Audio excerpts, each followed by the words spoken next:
The way my bedroom was laid out was that across the room from my bed, there's a small alcove that does not receive any light because of the closet that's slightly in front of it. So the closet blocks the ceiling light and the ambient light from outside when it's dark. I was in 4th year high school and was trying to sleep but couldn't. You know that feeling like someone's staring at you? I was feeling it. I couldn't shake it, and it just felt like whatever was staring at me had such malicious intent in it. I opened my eyes and my gaze was drawn to that dark corner of the room where I saw a hazy, darker outline in it. I got goosebumps, but thought that it was nothing there. I'm just imagining things. I closed my eyes again, trying to force myself to get sleep, but I can't shake that evil feeling stare. Then, there was a creak sound, the sound from somebody putting pressure on the floor. I opened my eyes again, and that shadow thing was in the opposite corner now. All my inner senses went ballistic, and I threw my pillow and blanket over my head as I cried myself to sleep, all while hoping that the thing wouldn't come closer.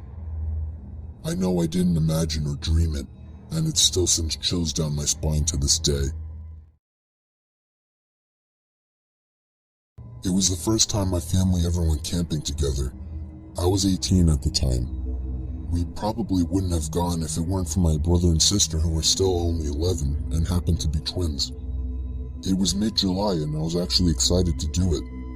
We drove all the way out to the country. We didn't go to a camping site. My dad just parked the car on the side of a quiet road and we hiked about a mile into the woods until we found a small clearing in the woods. We pitched our 2 tents, one for me and my siblings and one for my parents.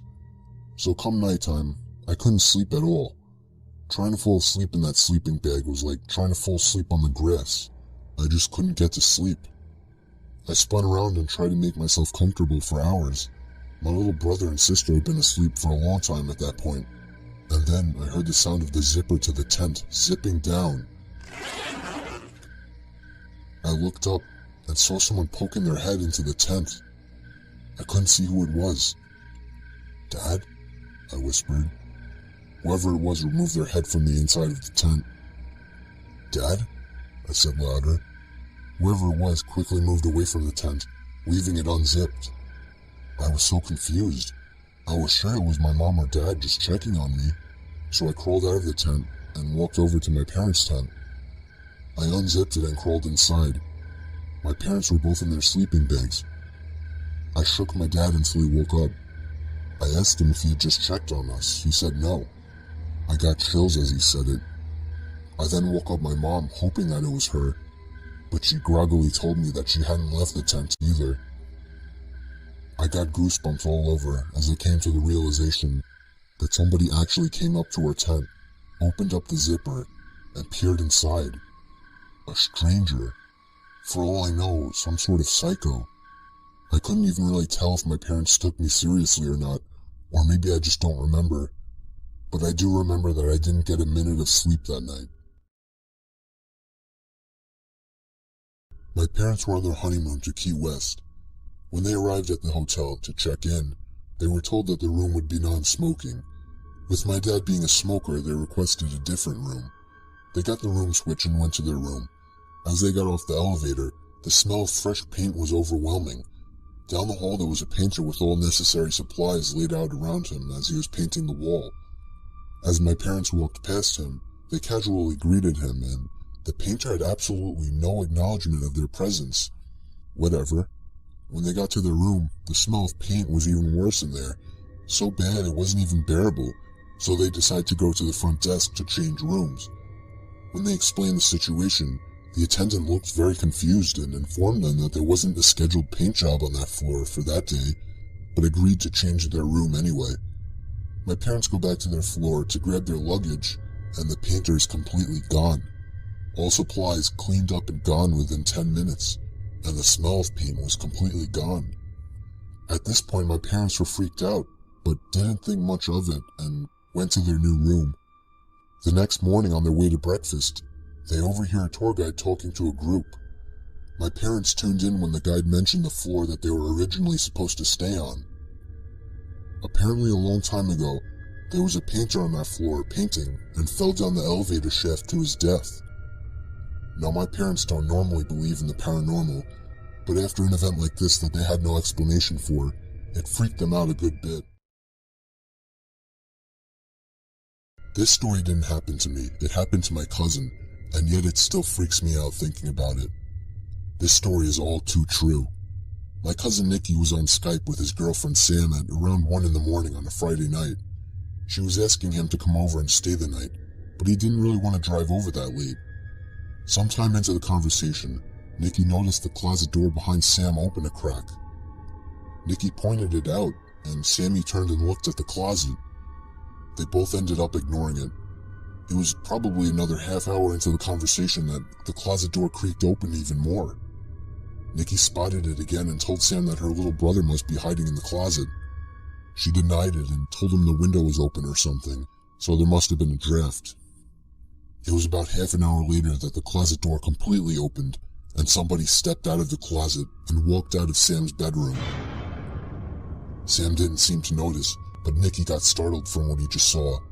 He told her that her little brother was hiding in her closet, but what she said next scared Nikki shitless. She told him that she was home alone that night. Nikki started yelling at the screen for her to lock her door and call the police, and that he would be over there as fast as he could.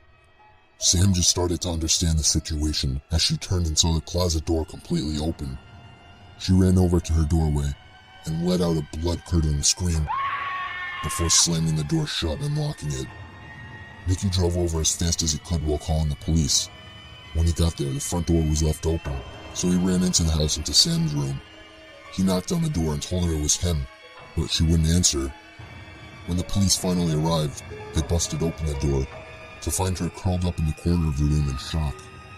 She later told the police that she had seen somebody standing face to face with her at the doorway before shutting the door.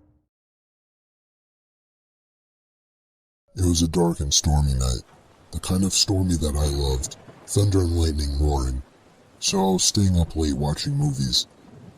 I lived with my dad, but he wasn't home that night. He was working nights. Anyway, after I finished watching the movie Forrest Gump for the 100th time, I decided 2 a.m. was a good time to get some shut-eye. I loved going to sleep during thunderstorms. It was just enjoyable to listen to, but suddenly, I heard the sound of something hitting my window.